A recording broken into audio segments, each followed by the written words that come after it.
another Choice of Dragon episode. And it's time to see if I will be given my own kingdom. So I give her some time, and of course you say, this must be a very difficult decision for you. You may have 5 minutes. 5 minutes? She sounds shocked. But that's hardly enough time to betray me and summon your knights, to smuggle out the best of your riches? I agree. You have a choice, Queen. You can die or live. You can lose your kingdom or give it to the most powerful protector imaginable. It will only cost you your wealth and your pride. What do you choose? Yes, O mighty dragon, I will accept you as my ruler, and perhaps through me you will administer to your new kingdom. She raises your voice to anyone who can hear. Kneel before your new sovereign, O people. Behold the dragon ruler, the gaming dragon. You depart clutching the first of your tribute in your claws, exceptionally pleased with how the day has gone. You'll have to wait for treachery, of course, but you have a good feeling about this. You never owned a kingdom before. Success! I got my kingdom. Finesse increases, infamy decreases. Come on. Alright. You rule over your territory for several uneventful years, before your goblin minions begin to report some disturbing news. They have seen another dragon raiding within your territory, seizing that tribute that ought to be yours, and eating your prey. Based on their description, you realize the dragon is none other than your elder clutchmate Axilmeus.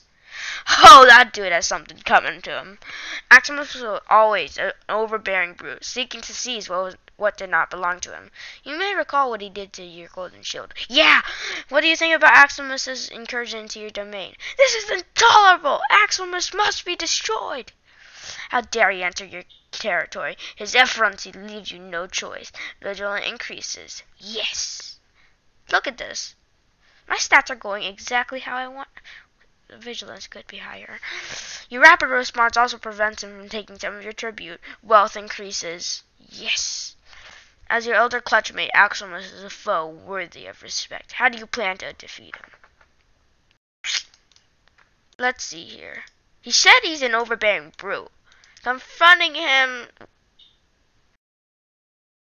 I do not have enough brutality for this. I do have a ton of cunning. But I don't really know what enemies I could possibly make him fight himself. Bribe him. I only have 8,000 gold. Confront him in the air. With my 94 finesse, that should be a best choice. You fly out in the direction of Axilmeus. You see him flying a long distance off and circle carefully into a better position. You climb higher and higher, position yourself between the sun and Axilmeus. You then fly at him. Because you are flying directly out of the sun, Axilmeus doesn't see you until you are nearly upon him. He tries to maneuver, but you slam into his back before he can adjust his position. The impact breaks one of his wings, and he falls to the ground in your claws. Finesse and honor increase. Why honor? Why? How is that honorable? You have defeated Axilmeus. He is still alive, but you have beaten him, and he will be unable to offer serious resistance. What do you do with him now?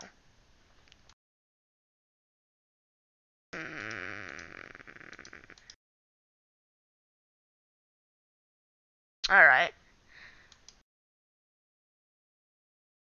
Axilmeus must leave my territory. Alright. You have fought well, Axilmeus, but I am the master of this domain. Fly long and hard away from these lands and never return. Next time I will not be so lenient. Axilmeus bows his head, acknowledging your command. Without another word, he flies off. Was it wise to leave such a powerful foe alive, one who might want revenge for his humiliation and defeat? Brutality decreases greatly, honor increases, which is not what I want, and infamy decreases. Alright. No, don't give me any of that. There's a traveling party of adventurers in town. The people are already calling them heroes, telling tales of their past deeds. Do-gooders like these can be very dangerous. What do you want to do?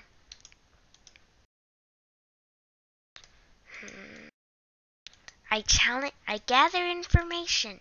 They're pretty tough. You really can't ignore them. They're led by a brash young paladin. They also have a wizard of some sort, a minstrel bard, and a priest of the goddess of war, and a rogue. I challenge them to a duel. Are you really going to fight them directly on the field of battle? No. I'm luring them into a trap. Mwahaha! Achievement villain defeated the heroes. You hit and fade, gradually drawing them onto a rickety bridge across the deep chasm. You smash the bridge to particles, sending the adventurers hurling to their doom. Well, most of them anyway. Unfortunately, you failed to realize that the rogue slipped into your treasure trove while you were afield. He manages to steal a few trinkets before you return to your lair. At least he was in a hurry, so he missed most of the really valuable stuff. 8,000 gold. That's not good. You're lounging on your treasure hole and you hear the sounds of booted feet coming bravely towards your treasure chamber. The gate is that of a goblin. But what goblin wears boots? The creature who enters is walking bravely forward, clearly scared of you, but secure in the notion he's doing the right thing. He's armed with a small sword. A long knife, really, and wears a crude helmet that clearly used to be a kitchen implement. He begins to speak. Like all goblins, his voice is nasal, but he puffs out his chest and begins to speak in important-sounding tones.